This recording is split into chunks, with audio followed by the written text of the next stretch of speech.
Avec nous pour aller plus loin, Bruno Carrette, bonsoir. Vous êtes notamment l'auteur du documentaire Khmer Rouge Amer.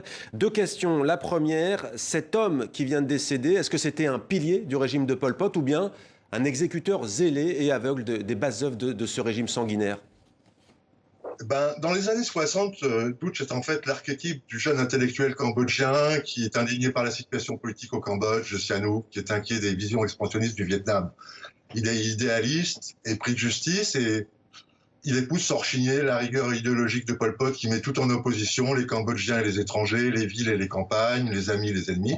Et quand Pol Pot lui propose en 71, Pol Pot est encore dans la clandestinité de s'occuper du camp M13 qui doit éradiquer les étudiants cambodgiens qui rentrent du Vietnam où ils ont été formés par l'ennemi vietnamien.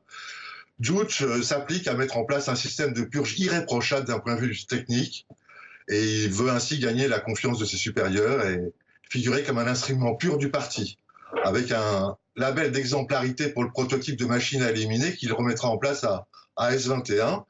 Et comme François Bizot, l'ethnologue qui a été prisonnier de Dutch dans ces années 70, le dit. Alors, je dirais ni l'un ni l'autre, ni un dirigeant, ni quelqu'un de zélé, mais un instrument utile qu'il était fier d'être et qui lui permettait en tout cas d'espérer sauver sa peau. Et pour vous, c'est une page de l'histoire du Cambodge qui se tourne? Page sombre? Écoutez, ces jours-ci, les Cambodgiens fêtent Chumben, c'est la fête des morts, c'est la fête la plus importante de l'année au Cambodge avec le Nouvel An, et elle est empreinte de beaucoup de spiritualité. Donc on peut penser que ce décès peut arriver comme une forme de réconfort pour les familles, dans l'espoir que les âmes des victimes soient libérées. C'est peut-être un apaisement pour ceux qui restent, mais vous savez, dans les années 2000, les Cambodgiens, pour la plupart, en tout cas dans les campagnes, avaient tourné la page et ne voulaient même pas de ce procès.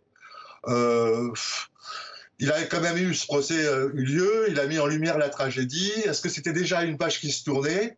Est-ce que c'est des souffrances dont on peut refermer le livre? Je ne peux pas vous dire, c'est aux Cambodgiens qu'il faut demander. Moi, je connais les deux. Je connais ceux qui ont toujours jugé inutile de ressasser ces souffrances incommensurables et ceux qui n'ont toujours pas leur compte quand ils voient que beaucoup des dirigeants du Cambodge actuel sont d'anciens Khmers rouges qui n'ont pour préoccupation que de s'enrichir. Merci beaucoup Bruno Carrette d'avoir répondu à nos questions en direct sur TV5 Monde.